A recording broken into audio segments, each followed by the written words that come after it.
Oh, hey, good morning, everybody, and welcome to a slightly delayed Friday Rebel Roundup. I'm not normally your host on Friday, but I am today. I am delighted because joining our panel discussion today, besides Drea Humphrey, and Drea, don't take it personally, but look who is beside Drea Humphrey. It's our newest Rebel, I got house all my gear. arrester, Tamara Leach. Tamara, how's it going?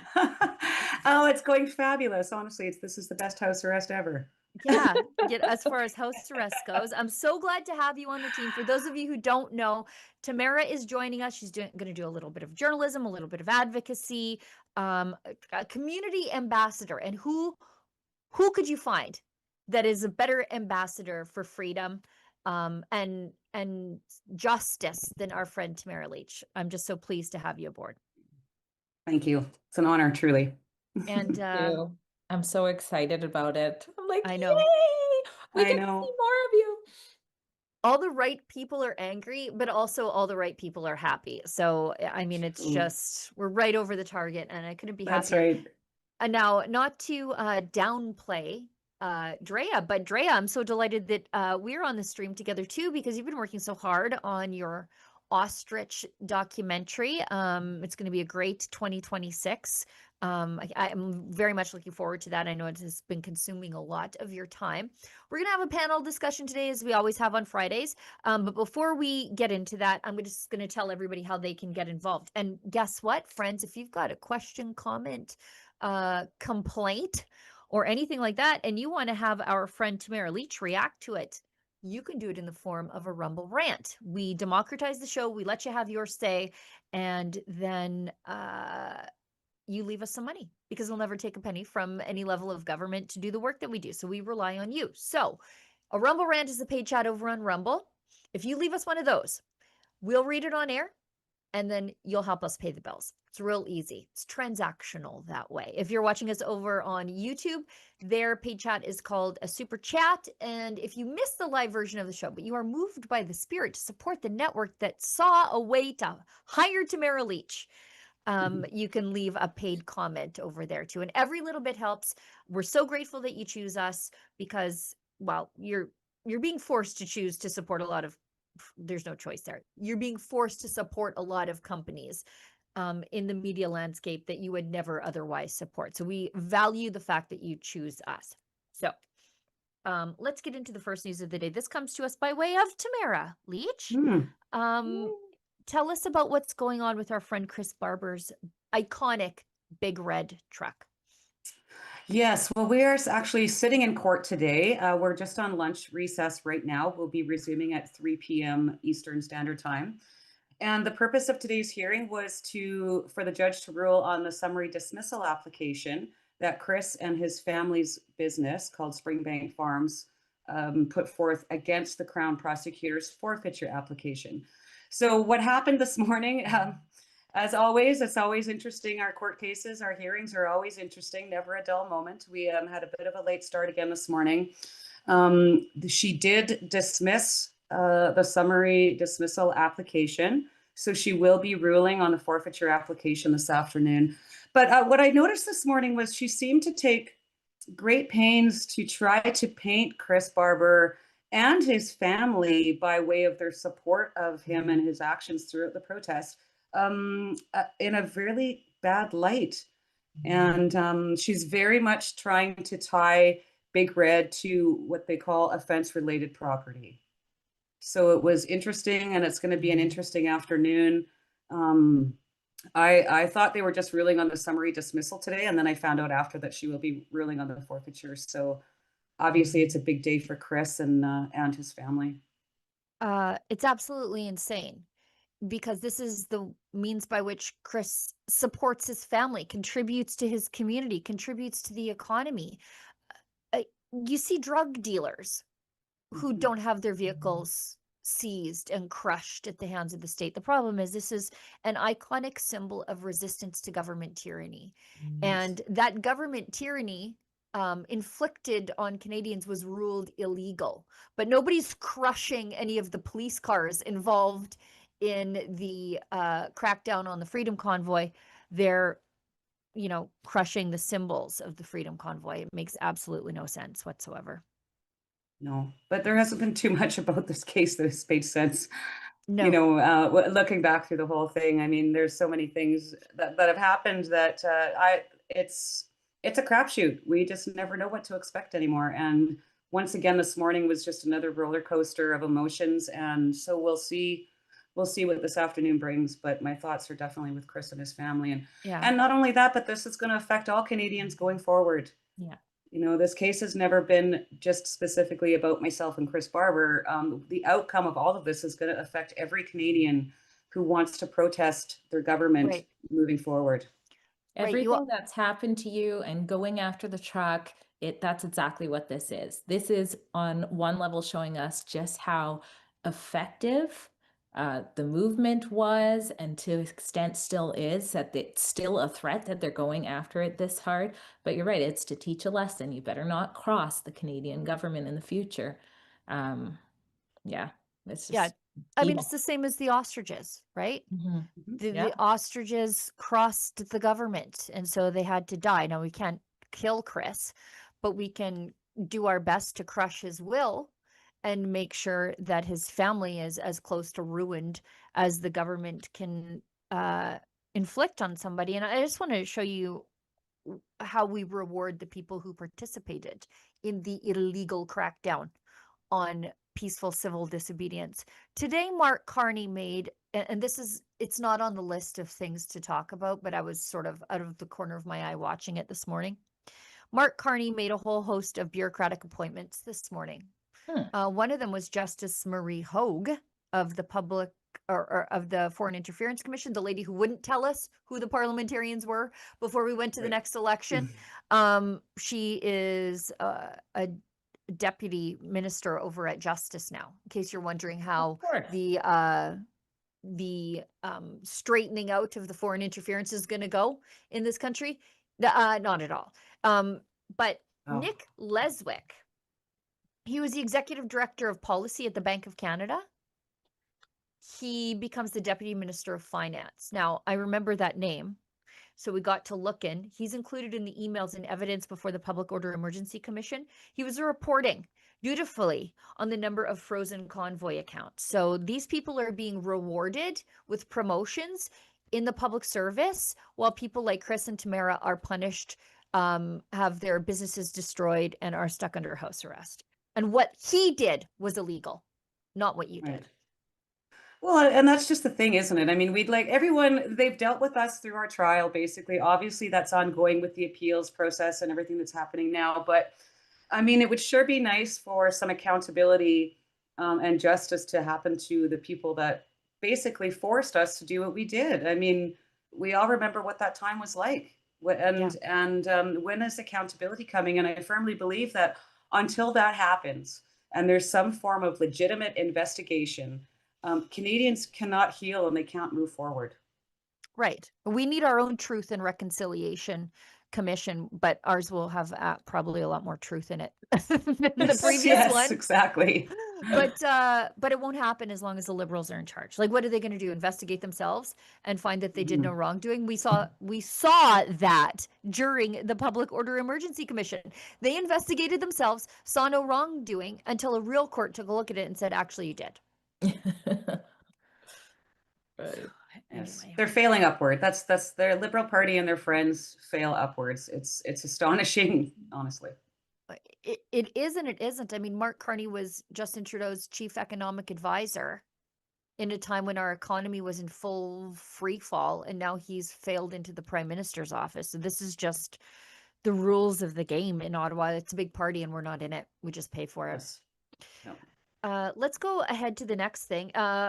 Asked about the U.S. government saying Canada's, this is interesting to me, Canada's supply managed agriculture policies must be addressed for USMCA renewal. Mark Carney and Ontario Premier Doug Ford defended the protectionist cartel system, even if it jeopardizes sectors like auto. I think Doug Ford's about to get worse mugged by reality harder. that he's going to go down defending the milk cartel, which makes milk more expensive for everybody, while the auto sector gets increasingly crushed under the foot of the Americans. Okay. Couldn't happen to a nicer guy, I guess, but let's watch. What do you think of the series of conditions that the U.S. trade rep says Canada has to meet in order to extend CUSMA, including bolstering market access to U.S. dairy? We've been clear about our approach to supply management. We continue to stand by that. We'll continue to protect supply management. During the election, on multiple occasions, you said that supply management will never be on the table in negotiations with Donald Trump. Is that still your position? And Premier, on that point, are you concerned that saving supply management would mean that sectors like the auto sector would be more negatively impacted in trade negotiations? C'est jamais la gestion offre, c'est jamais sur la table. Ça reste. Okay, who cares? He's going to say it in French. But, you know, these dairy quotas, by and large, I realize that some of them are owned by family farms for sure, but most of them are owned by big investment firms. This is not like we're sticking up for the family farm. No, you're trying to buy votes in Quebec, and you're going to get the rest of the country crushed by this. And I think supply management is on the table if Trump puts it on the table, not if Mark Carney tries to snatch it back off. That's not how negotiations with the Americans work these days.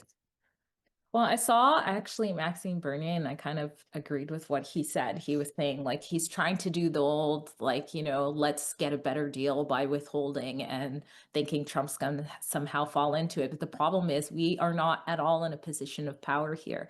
And so it's almost like, I don't know if that's intentional. It seems like it is, because they keep doing this avenue. But what needs to happen is just putting everything back on the table with the free trade market. But when it comes to this milk cartel, I guess I haven't spent enough time looking into it. I should. I don't really understand what is happening here, because at the end of the day, we, the people, just want cheaper prices. That's how you get a better deal for us. So why are these politicians, and I guess I'm asking you, Sheila, maybe to explain, why do they keep pandering to the milk cartel? What am I missing? They're extremely powerful. They're how we got Andrew Scheer as the leader, right? They went to the Conservative Convention. There were two candidates for leader. One said they were willing to support the supply managed system that drives up the cost of basic necessities for poor people. And one said they weren't. And guess where those votes went? And it was very, very close, but they will make or break a leader in this country. And I'm not a supply managed farmer, so I don't understand any of it. You know, when they say, oh, Canadians don't use hormones in their milk, then label it. If people want a hormone-free milk, put a label on it. Mark it as organic or whatever. We label other specialty items that way anyway. You know, this idea that the American milk supply is deadly is absolutely garbage. Like, it's the dumbest one. You know nothing about nutrition then, if that's how you go about doing this. But don't get me started on raw milk too. You know, exactly. Here's the thing.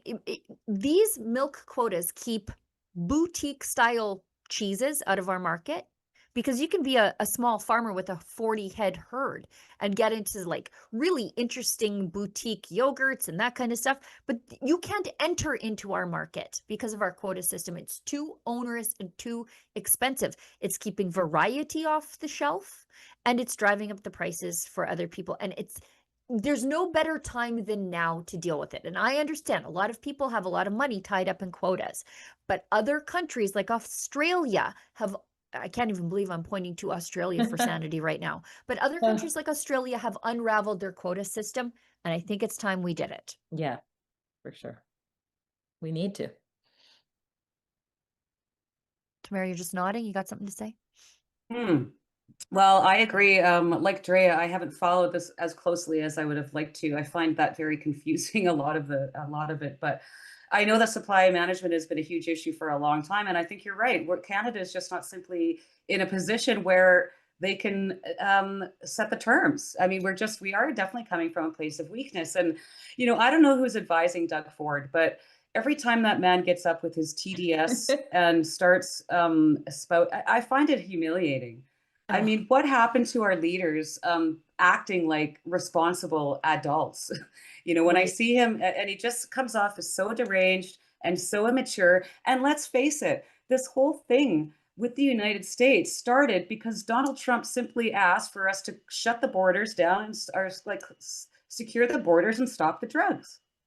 Yeah, I mean, I keep going back to the fact that we have had the single greatest trading, cultural, and military strategic partnership with the Americans in the history of humanity. Yeah. Never before has a greater relationship and partnership existed on the face of the earth. And it has always been, mostly in modern history, that way. And in 10 years under the Liberals, they undid that. That should have been the conservative talking point, by the way. That's for free from me during the election. Instead of just doing instead of like a full elbows up, more of like a elbow shrug is what the conservative version of it was. It was sort of the same thing. We could have pointed out to the fact that the Liberals destroyed this magnificent partnership and they should not be trusted to fix it. That should have been the message. Please listen to me, Pierre Poilievre. That should be your message. But it wasn't. And anyways, I don't know how you come back from that. But now, if we are ever going to move on supply management, now should be the time. There should be a way to undo this, because I mean, it's causing problems, and you can buy out the quotas in a one-time payment or whatever. But it's got to be cheaper than watching complete sectors of the economy be burned to the ground in a trade disagreement, which is what is going to happen. What is happening, I guess. Mm-hmm. Going on to Tamara's point of Doug Ford being an absolute buffoon and self-appointed foreign affairs minister, like who made him the trade minister for the country?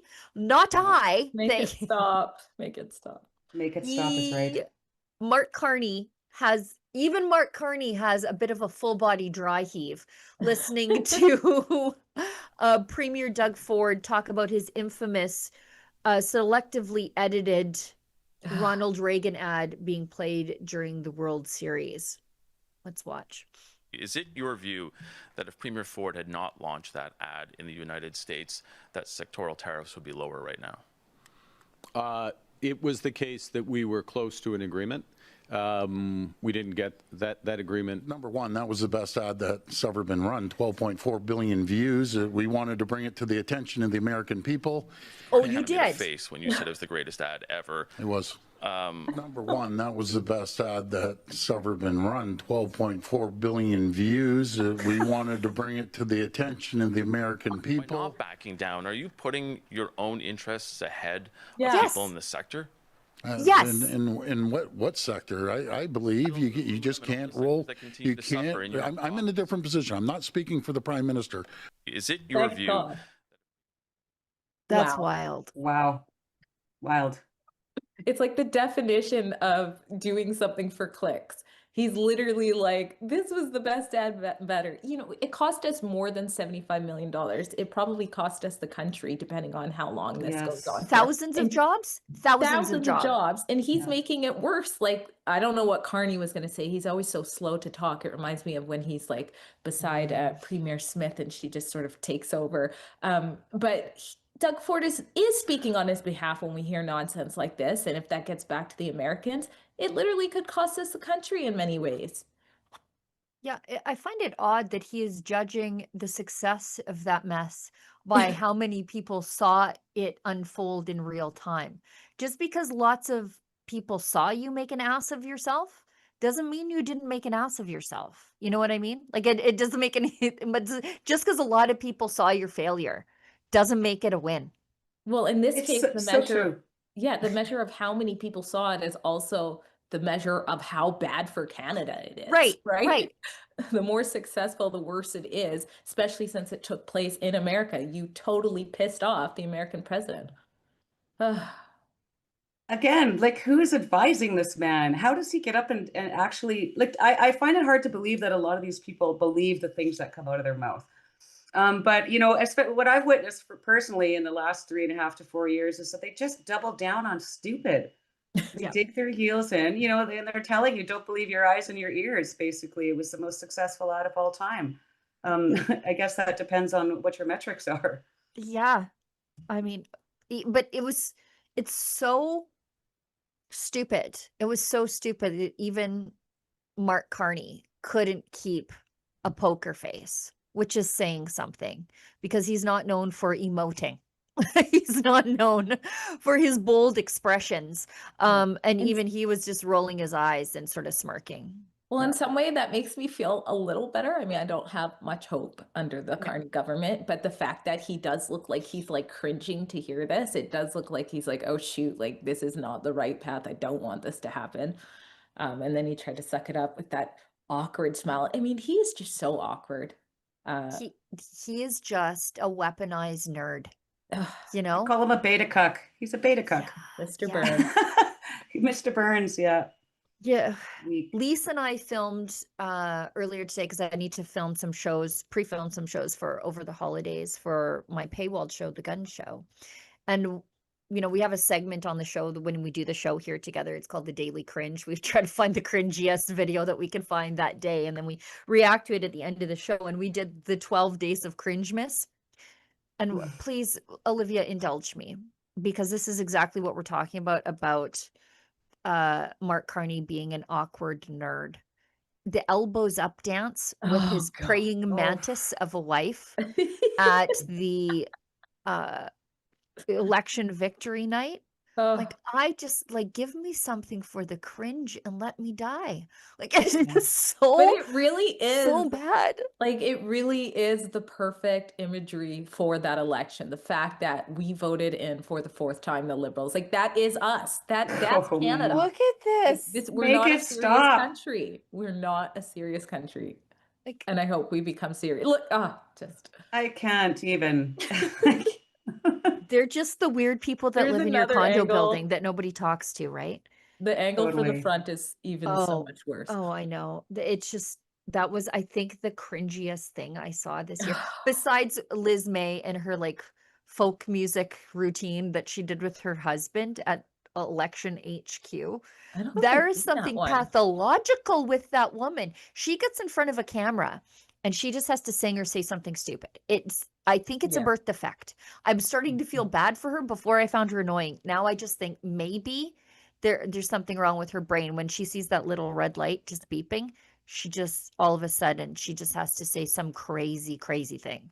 I'm Elizabeth May fan. She keeps us entertained in politics. I want a shirt with her face on it. I really do. Just back to that elbows up for a second. I just got a flashback. You know, they call them flashbulb memories. Like, you can remember where you were in 9/11. You can remember where you were when Michael Jackson died, for me, things like this. It's like, I can remember where I was when I saw that elbows up. And maybe by the grace of God, so that I didn't go insane, it just so happened I had booked a vacation with my family to Mexico. I hadn't gone anywhere like that for so many years. And it was the day after the election. And so maybe that's why I was there. So I didn't go insane with what happened. But I'm watching it. I'm actually sitting by the pool watching. I don't know why I couldn't put the phone down, but I was watching it in misery and in horror of like, what has just happened? How did we do this? So anyways, I just had that flashbulb memory. I watched it live on air with Lise. We were covering the live stream and I was like, my God, what have you done to us, Toronto boomers? What have you done? See, it's a flashbulb memory. That's how significant it is. Brutal. Absolutely brutal. Yeah. And you know what? I'm not known for, look, I like to dance. I'm not known for my rhythm, but I do like to dance. But I ain't that. I ain't that. We've got one more clip on Doug Ford and the Mark Carney bromance, and then we'll hit an ad break and we'll come back into our new Canada. It's great. You guys are going to love it. Anyways, Mark Carney, or Doug Ford says Mark Carney's doing a great job. Look at Olivia Chow. God, she's just she's like somebody cut the hair on a troll doll. That's what she looks like. Anyway, let's watch. You had expressed some frustration before that you didn't feel that the Prime Minister was necessarily hitting Donald Trump back hard enough. Are you happy with, there's not really a retaliation happening at this moment? Is that continuing to be okay with you? Yeah, some prime minister's doing a great job. Like I've said before, it's easy for me to sit back, and I'm probably the bad guy, and he's a good guy. But in saying that, he's sitting there negotiating across the desk or across the chair with them. But it's just my personal opinion. I have an incredible relationship with the prime minister, and I'm always going to support him when it comes to many things, but especially when it comes to trade with the United States. Let's not forget, folks, we're their number one customer, and vice versa. They're our number one customer, and we're their number one customer. So it's in the best interest to move forward. We proposed an AMCAN fortress, put a ring around the U.S. and Canada. No one could stop us with our energy, with our critical minerals, with our manufacturing might. We're better to work together. Protectionism does not work. And you just have to listen to Ronald Reagan, a couple of his speeches. Protectionism does not work. And 12.4 billion people heard that message. Oh my gosh, you said it again. Did he just really admit that they're doing good cop, bad cop? Yeah. Well, and if you notice, Olivia Chow rolled her eyes when he said that. She's like, so if you are drawing the ire of Olivia Chow, of dancing in the street in your granty panties fame, you've really sort of stepped in it. But what I loved is if you're looking over the shoulder of Doug Ford, you're watching the stock market. I think it says a 52-week low behind him. Like you're watching the stock market tank right behind him as he's talking about how Prime Minister Justin Trudeau is doing a good job. And by the way, that's not all in my head, and that's not like just one snippet. See that? Just read. Wow. And see, it's this 52-week low.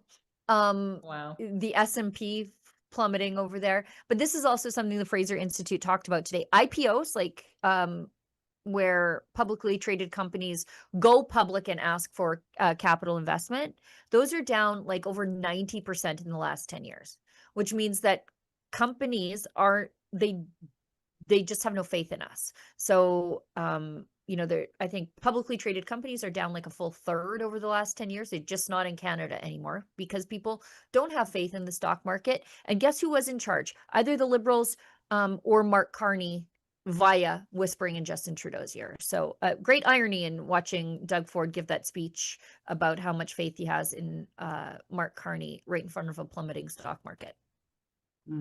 How fitting. Mm-hmm. Nervy.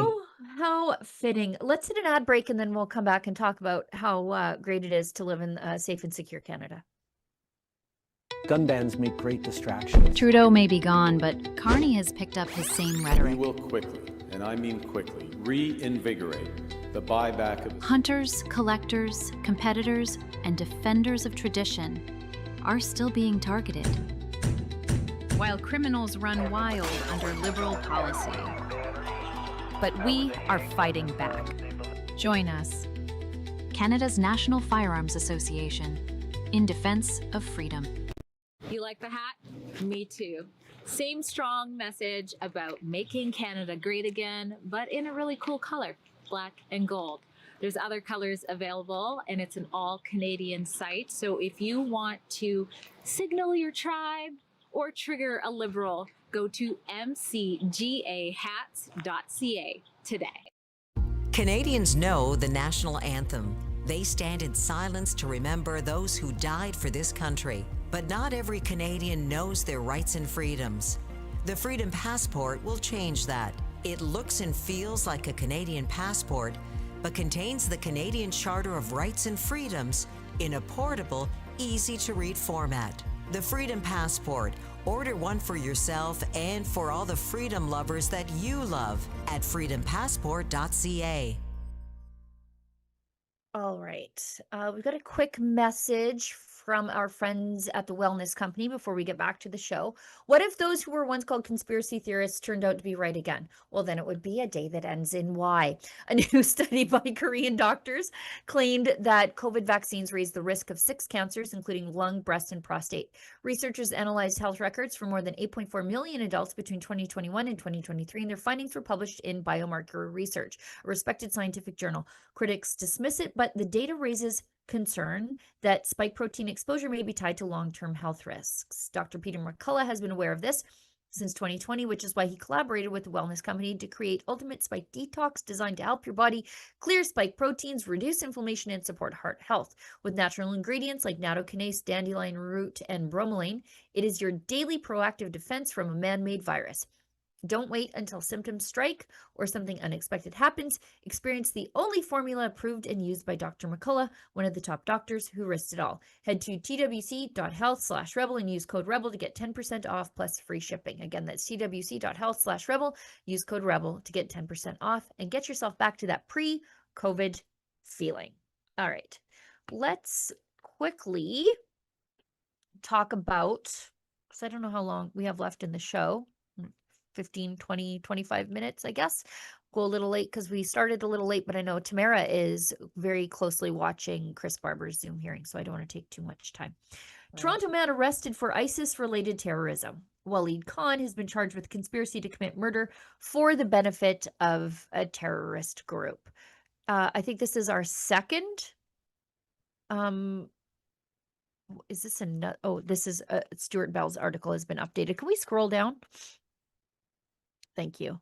So 3 Toronto men have been charged with hate-motivated crimes targeting women in the Jewish community. This is not the right article. This is the second one. The arrests followed, those arrests followed 2 failed kidnapping attempts, but there's a Waleed Khan. Here it is. Oh, charged, he's one of the 3, sorry. So the arrest followed 2 failed kidnapping attempts in May and June, as well as the seizure of weapons, including an AR-style rifle. What does AR-style mean?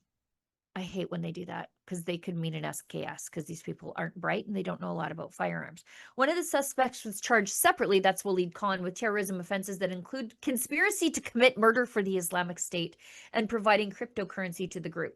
Waleed Khan, 26, Osman Azizov, 18, and Fahad Sadat, 19, face almost 80 charges as a result of a major crimes investigation called Project Neapolitan. Guys, come on, that's not a good name. A parallel investigation by the RCMP's Integrated National Security Enforcement Team resulted in 7 terrorism charges against Khan, who's accused of conspiring with an Allah Karim. He's further charged with operating a pro-ISIS Telegram account.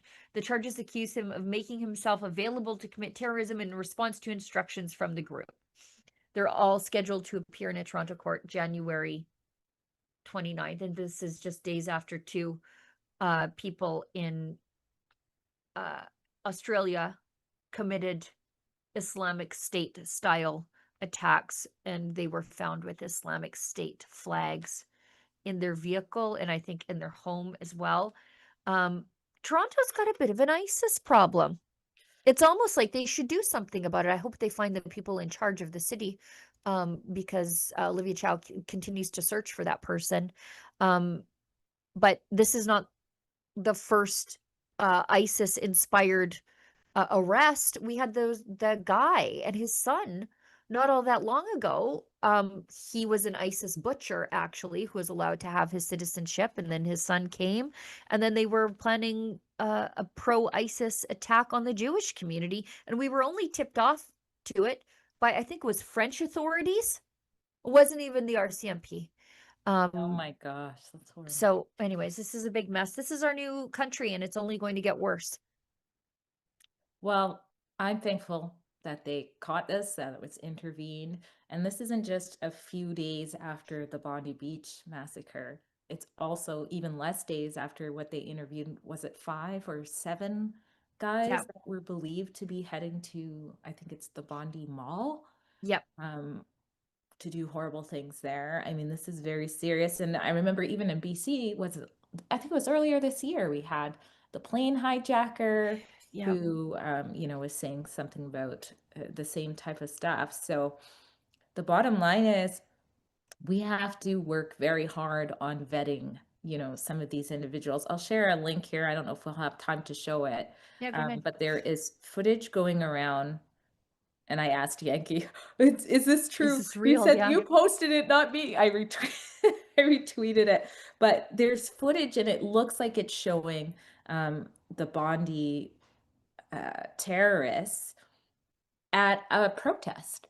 these protests that we've been seeing normalize all the time. This is, of course, in Australia, but I know we've had them over in Vancouver, and you can actually see the dad and the son there, just walking around in the protests. And it reminds me of here in BC, where in Vancouver, we had protests where they were ripping the Canadian flag, saying death to Israel, death to Canada, death to the United States. And, that is linked. Those protests were linked to an actual terrorist group, terrorist entity. Even Canada finally came around and called them that. And we haven't even prosecuted the leaders, Charlotte's case. That looks like the guy. I haven't vetted this footage, but they're saying, yeah, these guys have just roaming around in these protests that we've been allowing to happen, actual hate protests. Scary. Well, and that's just it, isn't it? It's they've just been allowed to. They're being emboldened, honestly. And we see it all the time with your guys' coverage in Toronto. I mean, they'd rather tell Jewish people and reporters to get off the street and not cause a problem than the people that are actually causing the problem.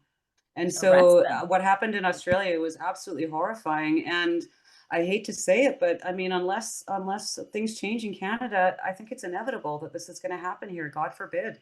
But they've just been allowed to become more and more emboldened. Their rhetoric is getting, stronger and stronger and stronger. They're becoming more forceful on the streets.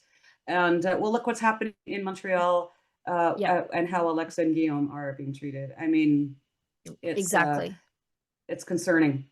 The case I referenced earlier was Mustafa El-Didi and his son.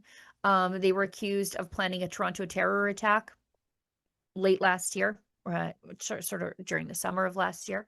And they were ISIS inspired. And the elder El-Didi, he was featured in an ISIS video beheading and hacking at a crucified captive. And that was widely published, and he just came into the country. They just let him in.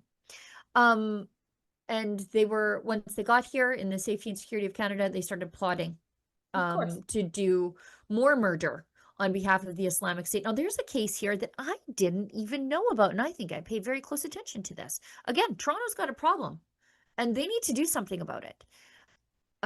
This man guilty in largest, this is from the J.ca, Toronto man guilty in largest ISIS terror financing case. A Toronto man admits to funding and recruiting for ISIS. The case exposes the growing threat of radicalization and why standing with Israel and Jewish values is more urgent than ever. And this was from May. I didn't even know this happened. This week, Canadians learned the chilling details behind the largest terrorism financing conviction in the nation's history. Khalilullah Youssef, a 36-year-old Toronto resident, pled guilty to 2 terrorism charges after admitting he used cryptocurrency money transfers and online crowdfunding to funnel more than $35,000 to ISIS between 2019 and 2022. He raised over $15,000 through GoFundMe. Oh, but don't you dare raise money for the convoy. And distributed more than 3,800. Because they're the extremists. Exactly. How many bank accounts were frozen, I wonder? Exactly. Yeah. 3,800 extremist hyperlinks to radicalize and recruit for the Islamic State.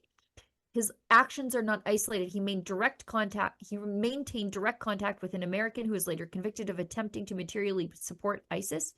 He used sophisticated digital tools. He was sentenced to 12 years in prison, but he'll get parole eligibility after serving half his term.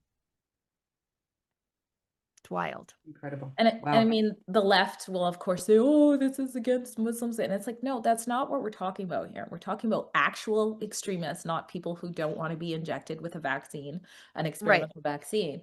And we're talking about how loose and easy it is if you actually have a mandate to hate the West, which these extremists do, and how to get here.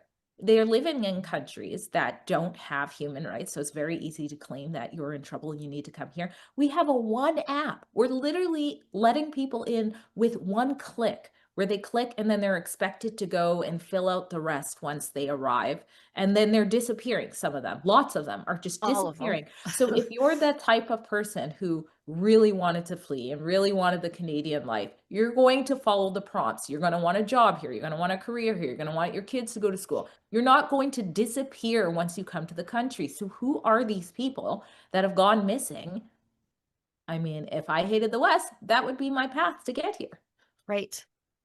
I mean, Crazy. we just saw those guys who were involved in that massive BC extortion case who came here, I think, on student visas. Then they Don't even get me started on BC. Then they claimed refugee status. They get charged in this All of them. extortion ring. Then they all claim refugee status. They should immediately be deported. Like, you cannot be a refugee from the world's largest democracy. I'm sorry. I'm sorry very much. Goodbye. We have had, in Syria alone, we've had well over 100 extortion cases this year. And these guys get caught. They're about to be deported. They're like, refugees. I'm a refugee. And Canada is like, oh, shoot, they got us. Dang it. Like, it's like, what? Are you kidding me?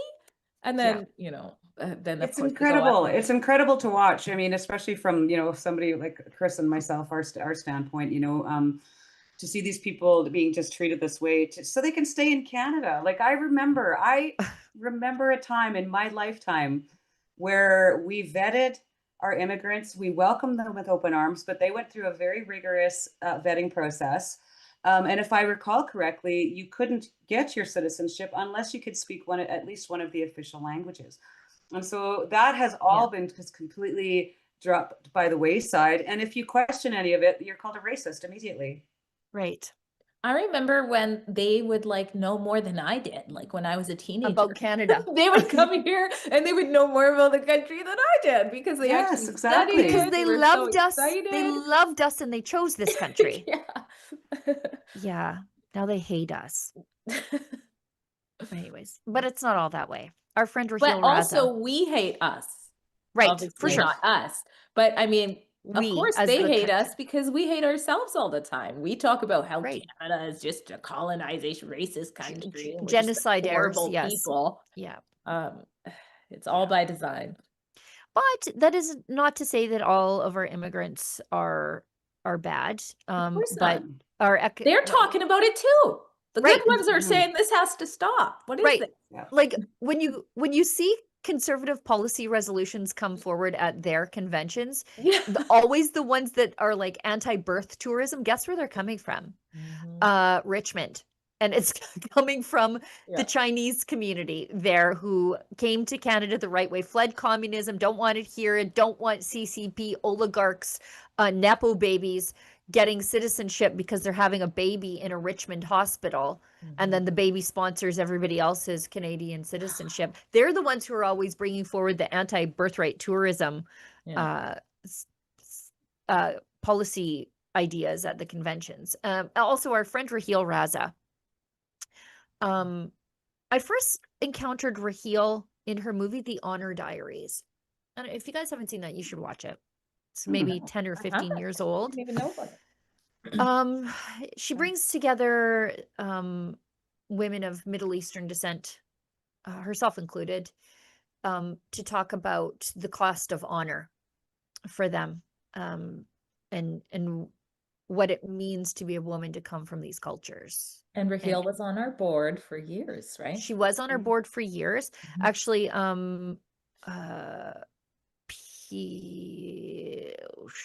his name escapes me right now. He ran for the Conservative leader, but he's a very red Tory. Anyways, his wife, who is a former Miss Canada, she's featured in that because she's Iranian. Anyways, that's where I first encountered Raheel as a Muslim reformer, freedom-minded Muslim, and she stands so firmly with the Jewish community. Raheel has an article today in the National Post, and yes, she was on the Rebel News board of directors for a very long time. Joined spiritually awakened Muslims in the fight against anti-Semitism. She said the world is still reeling with from the heartrending massacre of Jews attending a Hanukkah celebration in Bondi Beach in Australia, where on December 5th, at least 15 people were murdered and 40 were hospitalized, the youngest a 10-year-old. This attack came as a shock, but not a surprise, just like other anti-Semitic attacks that have taken place in the wake of Hamas's attack on Israel on October 7th. Why? Because clear signs of something like this was going to happen have been there for a long time, and many of us have been warning about the rise of a radical Islamist ideology for decades. At the time, we were called fearmongers. Sadly, what we predicted has come true, and I believe Western liberal leaders have somehow enabled this ideology. The Council of Muslims Against Anti-Semitism, an organization of Muslims dedicating to fighting Jew hate, put out a statement following the Bondi Beach massacre that essentially said it's not enough to just send thoughts and prayers to the victims and their families. It's time to be proactive and put some measures in place in Canada, where Jew hatred has not only been normalized, but is on an alarming rise. So anyway, she goes on to lay out her plan and how she stands with Canada's Jewish community, and Raheel is just such an asset. And yes, if you have the opportunity to watch the Honor Diaries, might be on YouTube, please watch it. She's been doing this work for years and years, and she calls it like she sees it, even if it means that she has to point out the flaws within her own culture. It's not going to get better unless you do. Mm-hmm. Well, I mean, if you look at Christianity, it's so broad, and you have different sectors doing crazy things, like having drag queens do a lesson or whatever. So it's like, you should be seeing that. You should be seeing Muslims calling out this extremist more often. Right. But in some ways, it almost seems as like, and I don't mean this in a negative way, but the woke Muslims are the more progressive ones that maybe are away from some of the radical Islamist stuff. I've actually taken some time to start studying the Quran just out of curiosity, and the hadiths and stuff. And it's like, well, no, this is actually part of that religion, some of this stuff. It's like, it's almost like the ones who follow that, that mandate, they're the ones more likely, it would seem, to be a little bit what I would call radical. Yeah. Well, it's odd. Yeah. It's odd. There's this decolonization activists. Good gracious. That's 2 words I never want to see together ever again.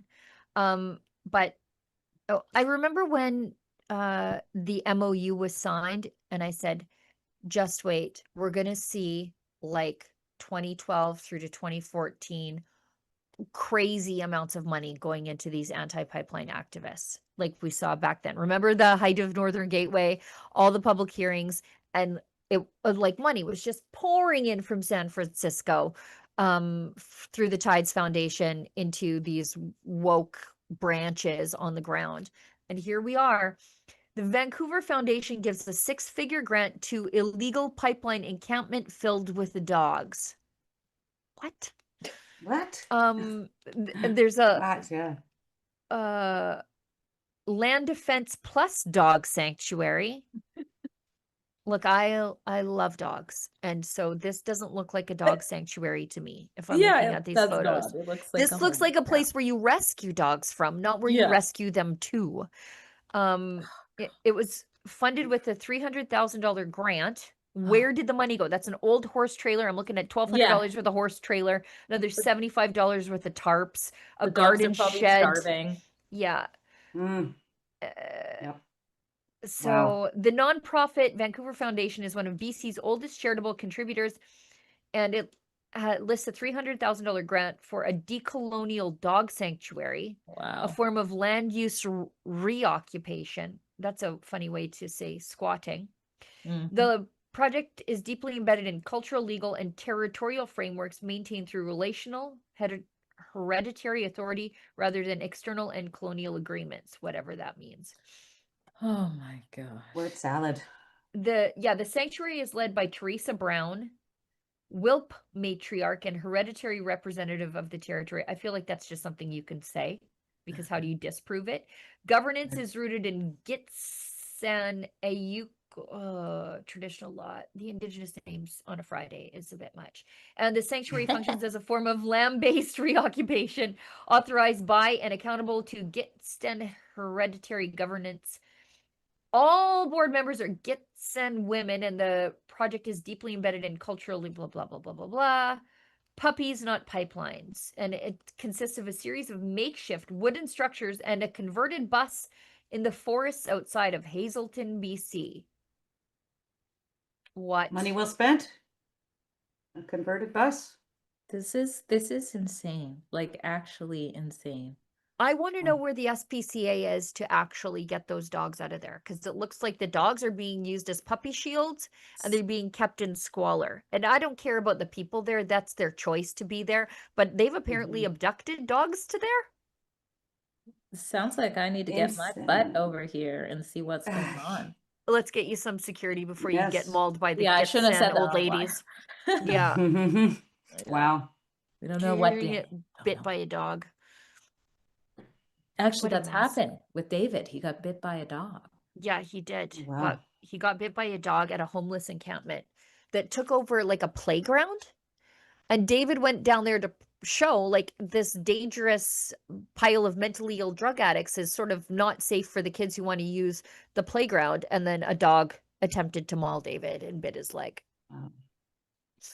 This is So, nuts. yeah. $300,000. And when I think I've looked into the Vancouver Foundation before, and like the people who sit on it, one of them is Chief Justice, the Chief Justice who, you know, ruled in favor of shutting down the churches in BC. But somehow Seems this about is right. a good idea. Seems about right. That does Yeah. seem about right. Christopher Hinkson, that's the name. Yeah, the churches were a biohazard vector and not a bunch of hippies, somebody's kookum, and a bunch of dogs living in squalor in the bushes. That's not a public health risk, That's but crazy. churches were. What a Yeah. time to be alive, you guys. Last thing on the agenda today, judge sides with province and removes, this is actually good news. Very rarely we get a judge making some sense anywhere. Judge sides with the province of Alberta, removing injunction which paused the ban on Alberta youth receiving gender-affirming care. I hate the language they used because this is Alberta minors receiving life-altering medical interventions into their sexual reproductive organs. And if you put it the way that it actually is, it makes you feel gross to even say it out loud. A judge ruled Thursday to remove an injunction in place since this summer against Alberta's law prohibiting doctors from providing gender-affirming care to youth. The government had appealed to have that injunction removed after it passed Bill 9 last week. The legislation protecting Alberta's Children's Statutes Amendment Act invoked the notwithstanding clause to override the charter challenges and protect the provincial government's trio of laws related to gender youth. One of those laws is Bill 26, which prevents doctors / Mengelas from providing gender-affirming experimental treatment like puberty blockers to youth under the age of 16. EGAL, which is federally funded, Skipping Stone Foundation, along with 5 families of trans housing by proxy mommies, successfully filed for an injunction against that bill in June, pausing it since then. You don't have to stay here. If you really want to damage your kids, and I'm not trying to give these people advice, but you're just not going to have it done here. You can go somewhere else. Go to BC. They'll do it, no problem. We'll take it. The same psychologist will approve you, and you'll be good to go out here, sadly. Yeah. It's so bad. I thought this was good news. I agree. I thought this was good news. And I think that we're going to look back at this period of time and completely shake our heads that we've even allowed this to happen to our children. I saw a post from an activist. Pardon me, wish I would have saved it, but I think her name was Anne. And in this post, she's heavily criticizing Premier Smith and saying things about how she's taken trans kids' rights away and it's abusive to trans, and she's talking about them being erased. And as I'm reading this post with this lady ranting about this, I'm thinking to myself, so you're telling me that you are telling Canadian youth that the politicians and government that you don't like are going to remove their rights and erase them? Yeah. I mean, that's reminiscent of our former prime minister asking if certain people should be tolerated. And that's not coming from our politicians in government right now. This is coming from the other side. That's what they're telling people, not what Danielle Smith is telling people. Right. It's ridiculous. That is, fear-mongering. you've identified a huge issue there. I mean, when you look at which kids are struggling with their gender, identity. It is kids who are predominantly have 2 to 3 comorbidities in mental health. They've gone through trauma, most of them. A lot of them are foster kids. A lot of them are First Nation kids. Yep. And so you have these people in positions of power, these teachers constantly talking about hate and how these acts to protect them are actually hateful. What is that doing to their psyche? I know one school out near me in this way, they have signs for elementary kids in grade 3 and under for a club to go for safe space. And it's like, this is a no hate zone and this and that. I'm sorry, but when I was that age, we weren't thinking anybody was hating us. So they're teaching babies that people hate them, and they're making good allies at such young ages.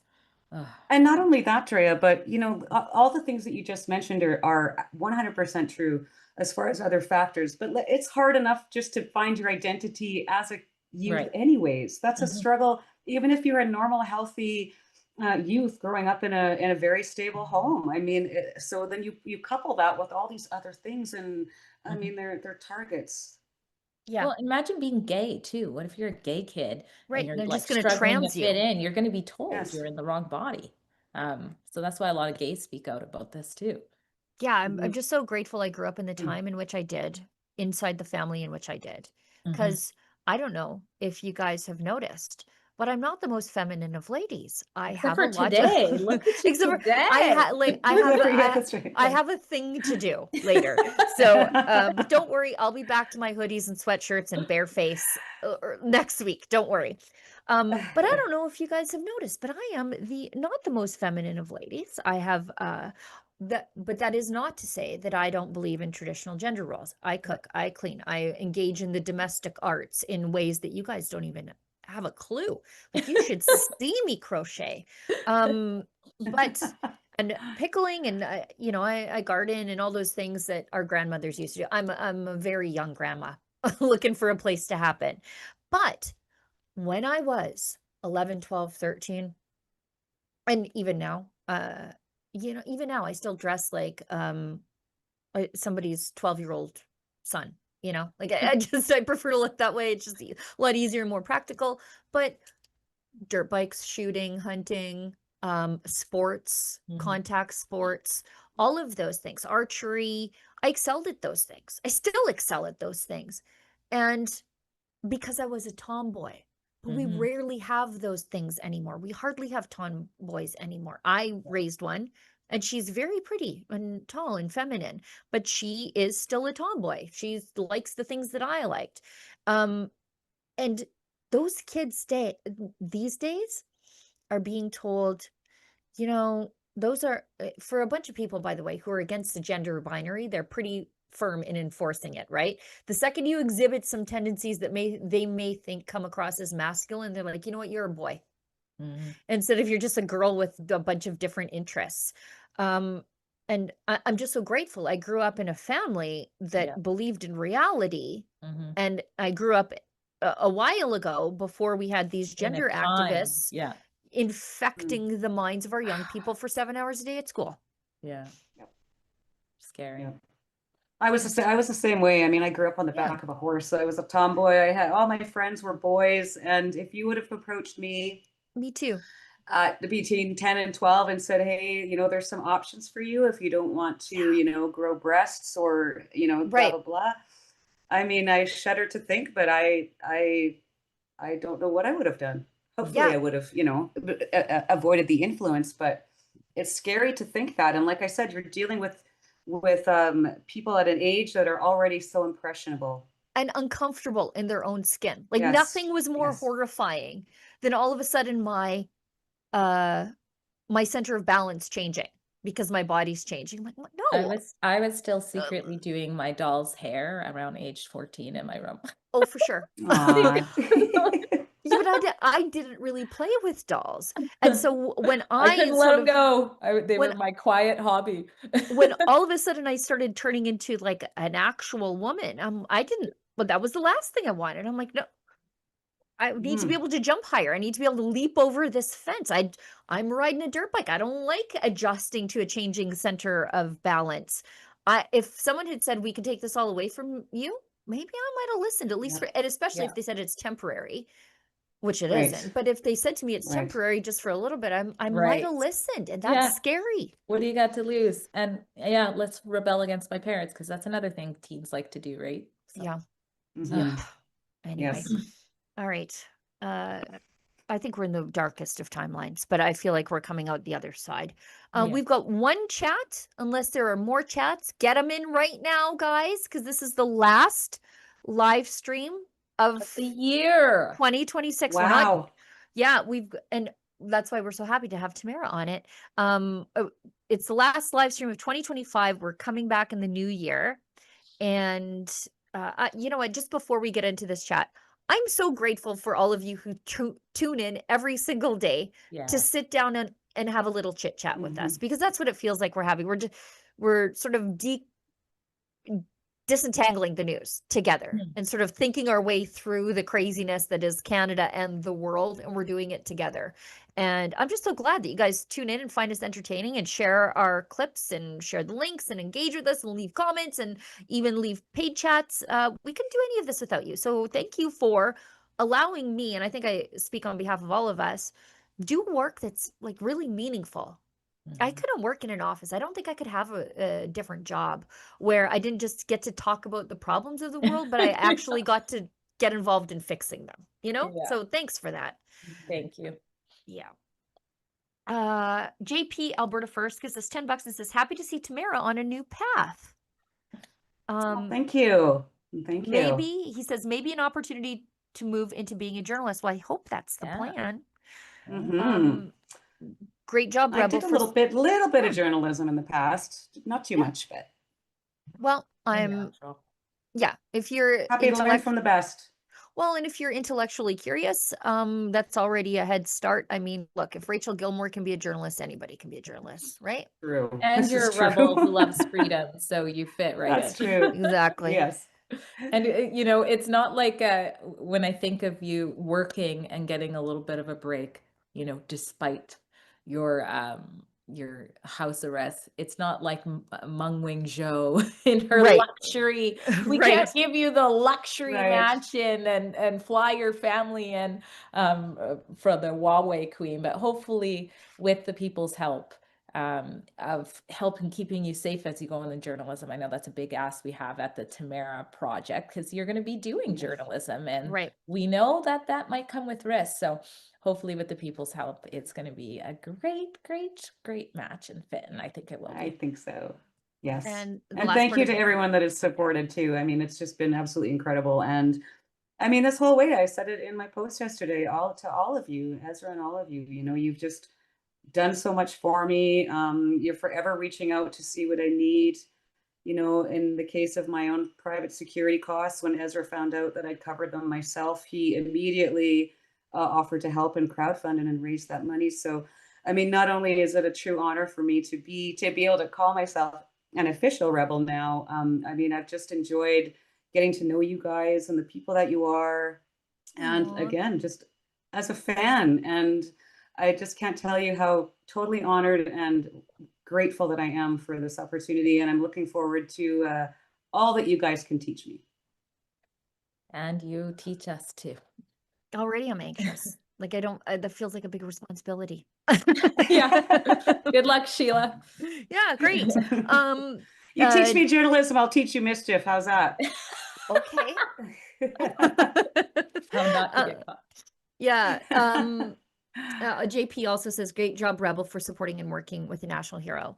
Well, I'm really proud to say that we are supporting and working with a national hero, but all of it is possible only through the support of you guys at home. Yes. We can't help Tamara unless you help us help Tamara. So we have the tamaraproject.com where you can make a donation and help us help Tamara, because as I said in the video where we were discussing what we were going to do next, it is such a loss to Canada to have you at home looking at four walls, because you are such an effective organizer, fundraiser, inspirer, that it is, I feel it's criminal that you are stuck at home not being able to give back to your community the way that we all know that you can.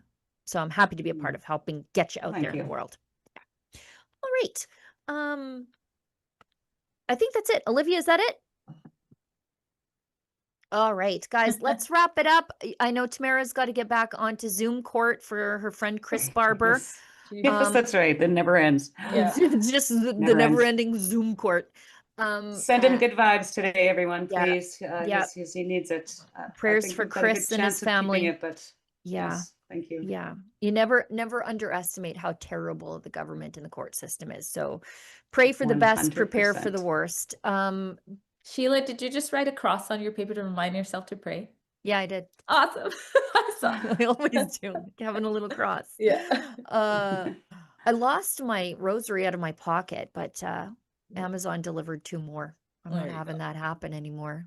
Anyways, thanks you two for being with me today. Tamara, I'm so pleased to have you aboard on the team. I'm just so excited and pleased to see what you do next. Drea, also same vibes. Happy to have you on the team. Excited to see what you do next. And I have some idea about what you're doing next with what I know will be an absolute success in telling the story of what went down in Edgewood, BC at Universal Ostrich Farm. Revenge, journalistic revenge. That's right. What I'm working on. And to put a marker down, because as with the convoy, as with the lockdown of the churches, the establishment wants us to forget and pretend it never happened, forget their crimes and move on. And that's why these documentaries are so important. Tell people how they can donate to your ostrich documentary. Absolutely. So this is going to be a very good project. I hope. I've already gone on a mission that was successful for the documentary, and there's more to come. You can go to the Ostrich Farm documentary to be a part of making this film possible. And there's even some perks that are pretty fun if you want to do that. So please be a part of it and pray for me that I, get everything that needs to be out, the truth on this situation with this very powerful agency and what they've been getting away with for decades. Yes. And from me to all of you at home, thank you for making this an excellent 2025. Thanks to our team that works behind the scenes tirelessly to make us seem smart and photogenic. I feel some days it's quite difficult work for you, Olivia, but you never let me down. And thank you to all of you who just engage with our work, share with our work. If I realize times are tight, there's less of your money in your pocket than ever before. So when you engage with our work, it's a really free thing that you can do to help us end up higher in the social media platform algorithms. And if you could do that today, that'd be really excellent. Thank you so much. And we'll see you back in 2026. And remember, if you find us offensive, maybe don't find us at all. Hey everyone, Sheila Gunn Reid here, and I'm thrilled to introduce the 2 books that I just wrote, and I use that word pretty loosely. Meet The Case for Confederation, Alberta's Compelling Reasons to Stick Around, and The Case for Confederation, Saskatchewan's Compelling Reasons to Stick Around. 2 beautifully bound volumes packed with every strong promise and well-researched argument for why Alberta and Saskatchewan should stay within the confines of Canada. And by packed, I mean the pages are blank. These 2 books are completely empty because when I went looking for Ottawa's case to keep the prairies, or rather for us to stay, that's exactly what I found. Nothing. Flip through either book and you'll reach the same conclusion I did. If the federal government has a convincing argument, it didn't make it into the pages of my book or into reality for that matter. These books will make the perfect gift for your favorite prairie firebrand, your CBC-soaked Liberal coworker, or anyone who still insists equalization is fair. Or how about for that guy who yells elbows up every time pipelines or canola or potash comes up. And look, even if Ottawa won't offer Alberta or Saskatchewan much, these blank books can, because they're lined. They double as notebooks, instantly making them more useful than any federal promise since 1905. Get your copies today at thecaseforconfederation.com. Order now to get yours in time for